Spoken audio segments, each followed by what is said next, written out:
Did you know Variety, the children's charity, is the entertainment charity started by a group of show business people who found an abandoned baby in a theatre way back in 1928. These kind-hearted performers raised so much money to help the lost child that they began helping other children, and Variety, the children's charity, was born. Read the full story and support the entertainers charity that supports kids in need today. Visit variety.org.au. You're listening to the School of Hard Knock Knocks podcast with me, Maury Morgan. Ladies and gentlemen, your next comedian. Shouldn't drink on an empty head, you know that, don't you? That is the shittiest heckle I've ever heard in my life. Everyone in this room is now dumber for having listened to it. What's a bucket list? You have dangerously underprepared yourself for the shit that is about to get real. Steve Hofstetter is a YouTube comedy superstar. With over 270,000 subscribers and multiple videos that have been watched well over 1 million times, Stephen has created a strong comedic brand, particularly around dealing with hecklers. So what's his marketing secret? Well, aside from being funny, he's also incredibly hardworking, playing 150 cities a year, which you'll be pleased to learn includes Brisbane, Sydney, Adelaide, Perth and Melbourne this month. In this School of Hard Knock Knocks podcast episode, we catch up with Steve in California as he walks his dog one last time before getting on a flight and heading here to Australia. We discuss how he hit 5.5 million views on a viral video and his advice for up-and-coming comedians. Spoiler alert, it's not all about stage time. If you're starting out or even an established comedian who's looking for some marketing advice, you'll love this interview with Steve Hofstetter. It is a little frightening, though, because like when I first did this tour, international travel was a lot easier than it is now for Americans. Because it was like, we welcome everybody and everybody welcomes us. And then Trump was like, no brown people. And I'm like, well, fuck. And then all those countries were like, well, no Americans. I'm like, well, that makes sense. And then he was like, we're going to bomb China. And we're like, well, there goes that trip. And they even fucked with you. Even fucked with you guys. And I was like, what the fuck did Australia... Were they not drinking enough for you? Like, what did they do? Australia, like, you guys... There's nothing... Why would anyone have a problem with you guys? You guys are like the guy at the party that makes the party fun. Who then also refuses to leave. Now, I can't always bring my dog with me on the road. I'd like to. I can't always bring him with me. Obviously, I can't bring him to Australia because they're the quarantine laws that Johnny Depp didn't think were actual laws. Wouldn't it? He's like, I'm above the law, and Australia was like, oh, no, you're not. You guys used to have a lot of gun problems, and then you instituted gun control, and then it changed shit. And in the States, they're like, but it would never work. It's like, but it has worked. And they're like, but just in Australia? I'd be like, yeah, the place founded by criminals worked it out. Good afternoon, Steve. How are you, Maury? Oh, well, look, I'm very good. It's the morning here in Melbourne, and you are over... Now, where are you? Are you in Nevada at the moment? No, I just got home. I'm in LA for like a day and a half, and then I head over to Australia, which takes about a day and a half. It's hard to keep up. I have to look at your calendar to know where you are at any one time, particularly with time zones being rather important for podcasts. Yeah. Well, let's just cut straight into it, because you are a very, very busy man, and you've got an Australia trip coming up, and that's what we want to talk about. We want to get our audience members to know a little bit more about you if they haven't heard of you before, and it's bizarre if they have not, because you have gone viral, and we'll come to that in a minute. Now, we have just heard a short snippet from your last Australia trip, and I know that you're coming back. What on earth made you come back? Well, I had a wonderful time last time. I think we sold out 3 of the 4 shows, or 2 of the 3, whatever it was. We sold a lot of tickets, and I wanted to come back. Yeah, great. And, I looked at when to come back, because I wanted to come back when the weather was warm. And apparently it costs $1 billion to fly in anytime after November.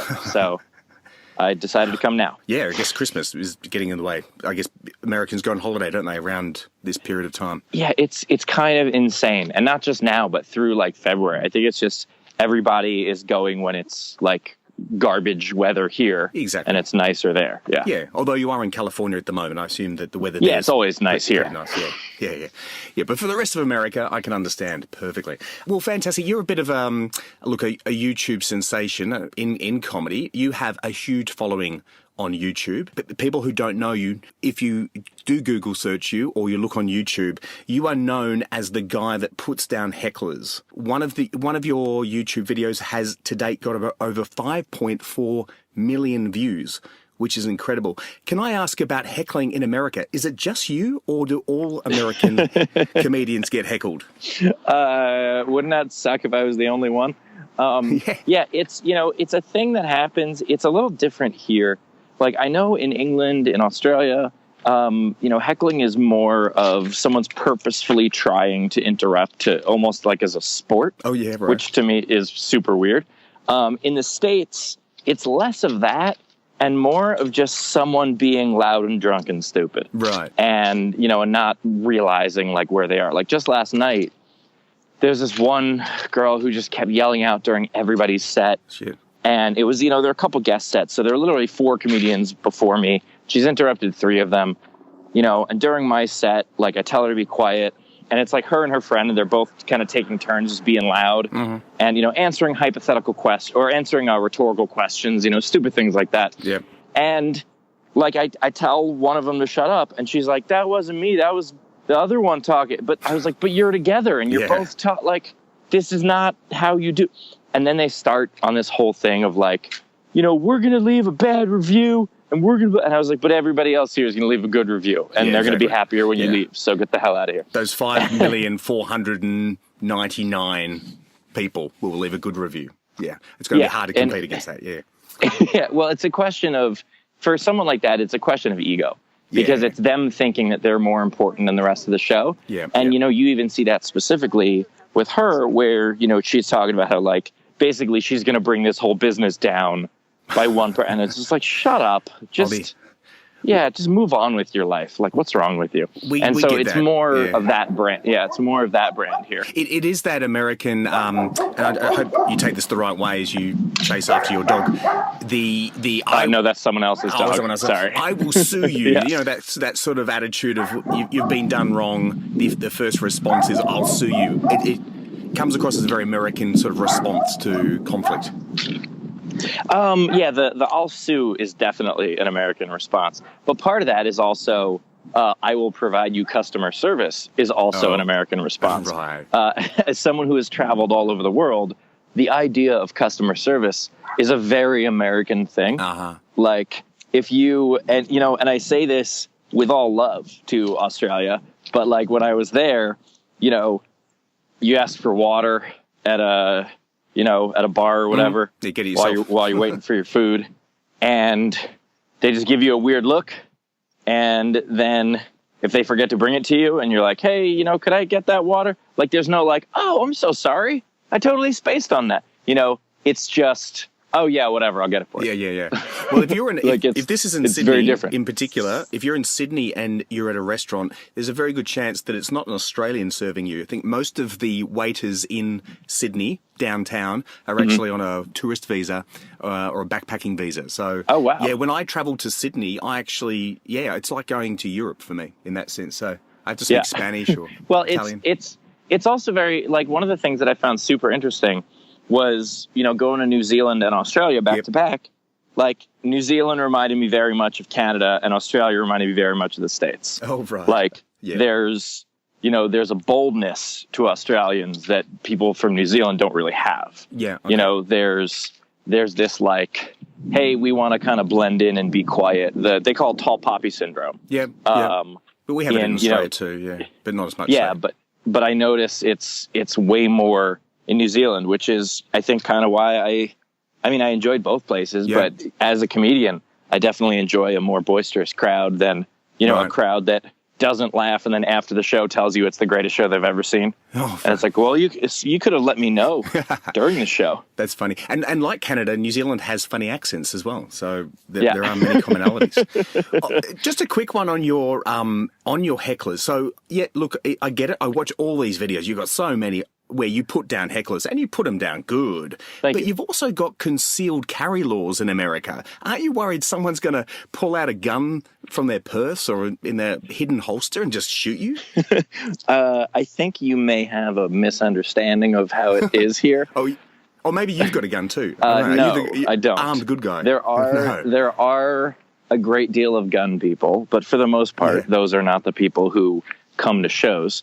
And also, the crazies with guns, like who will actually shoot somebody. Like most of the gun people here, they don't have guns to shoot anybody. They have guns because they want to feel powerful, and whatever is going wrong in their life doesn't. It's their toy, it's their hobby, which is, I think, very stupid.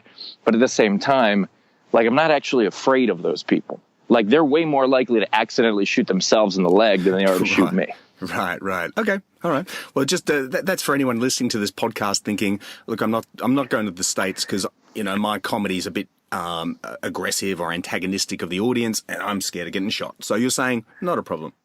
Well, I never start with somebody. Like, I never just go into the audience and be like, well, that's a dumb hat. Right. They put that hat on to come see me. So who cares what the hat looks like? Yeah. Okay. But that said, if someone starts with me, they're dead. But the thing is, when they start with me, the rest of the crowd hates them just as much as I do. Right. And so you'll see in some of my clips sometimes that, like, after, I smack talk the heckler and they start talking back, you'll often hear other people in the crowd shouting stuff at them because they're ruining the show. Yeah. And so, there have been people who have threatened to fight me, and, like one guy threatened to fight me, and I was like, well, you have to get through 200 other people. Yeah. So, best of luck to you.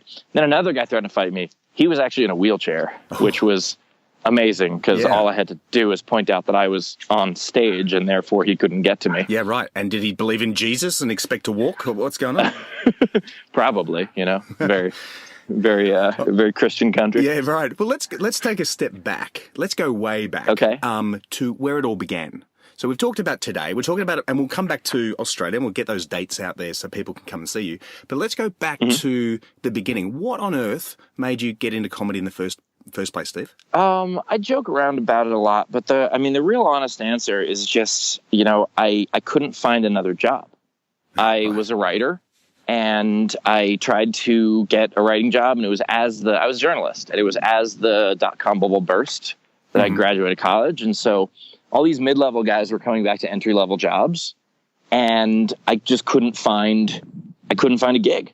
And so I was unemployed, I was poor, I was hungry, and I had done stand-up once before. I had done improv a lot as a kid. I started as an improviser when I was 13. And, so here I am with nothing to do and no prospects, and so I just started talking. And it just kind of... And which state was this? Where did you grow up? New York City. New York. Okay. So give us your poor, you're hungry. I mean, that sounds familiar, doesn't it? Yeah. Give us your poor and you're hungry because they'll make us feel better about how poor and hungry we are. Oh, there you go. Yeah, that's right. So it's like soap operas, isn't it? Makes us feel better when we know someone else is getting shagged. Exactly. And when was your first gig? So where did you go from, I'm going to give this a go, to actually going, I can actually make a living from this? I kept calling myself a writer. Mm-hmm. And I wasn't a comic. I was a writer. And I did a show at MIT with two of my friends. Yep. And the crowd was terrible. And they both went up and struggled. And I was waiting in the wings, just ready to go up, still excited to go up. And it was in that moment that I realized, like, I really like this. Right. And so, because if I'm excited to go up, not only am I excited to go up when it's a terrible show, but also I believe I can still get them. And there's this, I always grew up playing sports. I was above average, but that's not saying much because average isn't very good. So, like I could maintain in whatever sport I would play, but I was never very good. I was never a star. No. And I was never someone who wanted the ball. There's this phrase, winners want the ball. Okay. And that was the first time I realized I ever wanted the ball. Yeah. And so that was when I realized it. And, one of my friends that I was, that was on the show was one of the people who always gave me shit about saying I was a writer. Yeah. And after the show, I was like, all right, I'm a comedian. Bingo. And, ever since then, that was about 6 months in. Oh, that's 6 months. That's great. So some 6 months making that choice to actually doing it. Oh, that's amazing. Well, because I know you're strapped for time, so let's cut now to today's time zone. Okay. And where you are, you're coming to Australia. You've obviously, as you said, you grew up in New York. You've traveled all over. You're in California at the moment. You live in California now? Is that right? Yeah, I live in Los Angeles. Los Angeles. So, look, I imagine there's a huge difference in comedy attitudes and content that you need to use between the Pacific and the Atlantic Oceans. Well, I actually believe, and I think I know where this question is going. And yep. I believe that a good joke is a good joke no matter where you are. Right. And comics who can only make one type of crowd laugh are not good comics. They're good at making references that crowd enjoys. Uh-huh. And so, I say, in terms of, couching it in America, I say that if you can get someone to laugh in a farmhouse in Iowa and in a coffee house in Brooklyn, then it's a good joke. And right. Same goes for, touring internationally. And there are a couple references here and there, just to American pop culture that is very ingrained in us that, I have to make sure, like, okay, well, you guys don't know about that. Yep. And I have to phrase it a little differently. Like when I'm doing material about gun control and talking about how, like, you guys, one of the things I said, and it was ad-lib when I said it on stage, but it was one of my favorite things of the last tour, was, I was talking about gun control, and I realized, I was like, and you guys are a nation of criminals, and you figured it out. That's right, we all laughed too. and like, we seem to be completely unable to do so.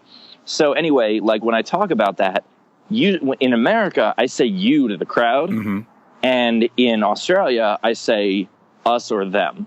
Okay. Because, and so it's like little things like that. I have to tweak, but for the most part. Because you're an American in Australia versus you're just a comedian in America. Right. And so little tweaks like that. But for the most part, a good joke's a good joke wherever you are. And that's how you learn if it's a good joke. And do you have any specific Aussie comebacks that, if you use a comeback, an American comeback, it might not hit as hard if you use an Aussie comeback? You're a fuckwit, for example, is a great Aussie insult. But I think in America, people are like, we use that too. Oh, you use fuckwit? Oh, absolutely. I think we invented that. So that's good to know. Like Wi-Fi. Yeah. You know what? I might say something but the thing is, you guys have seen our TV enough that I don't think that there's any insult I could say that you guys wouldn't get. But also, like, those aren't my comebacks. My comebacks aren't just like, well, you're stupid. No. Like, I don't typically insult people. What I do is I point out how inane they are being. Like, I point out it's about their actions, not about them. Yeah. So that works wherever you are. I performed in Japan and China and Mexico, and it's funny's funny. All right, well, let's start talking about Australia. Your tour dates look pretty insane, and you travel a lot, which is incredible. And you probably don't even know your dates off the top of your head, so let me help you out here. So thank you. You're going to be in Sydney, November 23rd. That's 2017, just for anyone who's listening to this in a year's time. Sydney, November 23rd. Brisbane, November 24. November 25, you're in Perth. That's the other side of the country. I think you already know that. But anyways, it's a long trip. Then you're coming back this way to Melbourne, but you're in Adelaide first, November 26. And then you're in Melbourne. Actually, you're in North Melbourne, according to your website, November 27, which is interesting because Melbourne, LA I know has different counties, but generally you say LA for the overall space, but for some reason North Melbourne got a special mention. They do have their own Aussie Rules football team too, so I'm just wondering if that's particularly... that's just where the venue happens to be. It's the Comics Lounge, and it's just the way my website works is it's the postal address. Right, okay. Yeah. Okay. So we anyone who's from Melbourne knows North Melbourne, but it's just weird that you're in Sydney, but then specifically in North Melbourne. Melbourne CBD is about, I think it's a mile by a mile. I think that's when it was originally developed, so it's not very big. Well, the Comics Lounge is, it's a great club. It's where I was last time. They really handled the show incredibly well. So I was like, all right, I'm coming back. And I always try to be in the heart of the city, but sometimes the venues I want to play aren't. Oh yeah. So it's pretty close. Look, it's a 5-minute Uber ride. It's a great venue. I think people can handle it. I've had that happen, by the way, where people when I went to do Seattle, I ended up playing Bellevue, which is 15 minutes from downtown Seattle. Okay. And it's also like a really high-end suburb. It's a place a lot of people go. It's like very, very popular. Yep. And someone complained that they're like, how come you're not coming to Seattle? I don't want to go all the way to Bellevue. I was like, you want me to perform in your kitchen? Like, what do you want? Yeah, There's right. more than one person coming to see the show. And like everyone on the east side of Seattle was thrilled that I was in Bellevue. Yep, So yeah, you just have to, you go where the show is. And I tried to, for the tour route, I basically made a circle around the country. Oh, yeah. So there you go. Well, anyone from North Melbourne, we love you. And it is pretty much walking distance from the CBD of Melbourne. And we've got these great trams as well, as you probably rode on, possibly, in Melbourne. So you can get anywhere pretty quickly. You're coming over. It doesn't even look like you've got time for breakfast with those dates.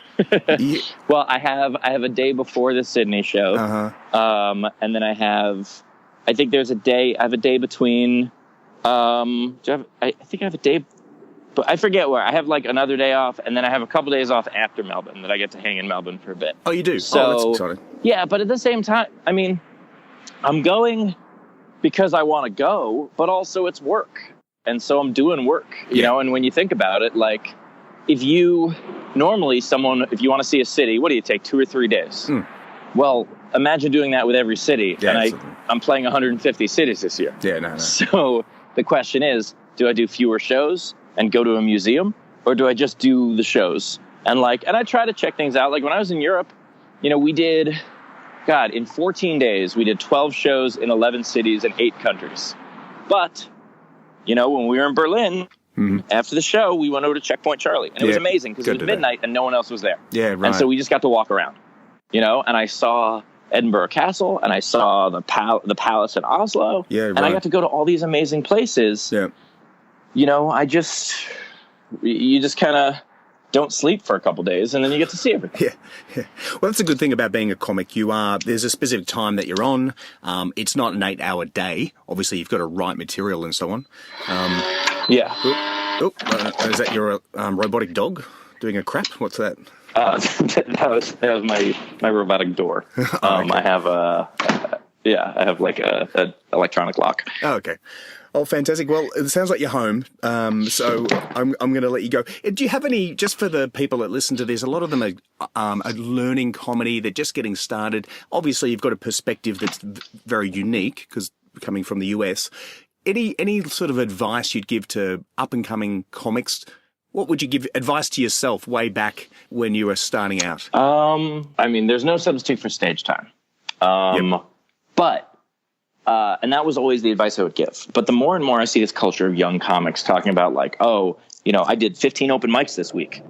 And then I say to them, well, give yourself a chance to live also, because how are you going to write material if you don't, go to dinner, go see a movie, go meet with friends, you know, and doing 3 minutes in front of a bunch of angry strangers 15 times in a week is not going to make you a better comic. Sometimes you actually need to take the time to write and to travel and to see the world.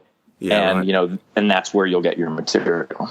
Excellent. Hey, good advice. Yes, I do know of some people that are just ticking, notches in the bedpost, so to speak, for comedy sessions and open mics. Well, Steve, amazing. Thank you very much for your interview. Just again, I'm just going to let everyone know. So Steve is coming to Australia. If you're listening to this podcast and it is still November 2017, Thank you. You've got a chance. I'll run it through again. November 23rd in Sydney, 24 in Brisbane, 25 in Perth, 26 in Adelaide, and November 27th in Melbourne. So get to his website and book a ticket and see him live and be heckled at or heckle him or no, please just no. watch others. Just don't. Okay. Just be. I deal with it. I'm good at dealing with it, but I'd much just rather do my material. Oh, well, even better. That you heard it here. So, Steve, fantastic. Thanks very much for your time. I'm going to get to your show in Melbourne, where I'm based, and I'm looking forward to having a good chuckle, laugh. Excellent. Well, I'll see you there. Thanks for taking the time, Maury. No, Steve. Thanks very much. All right. Bye.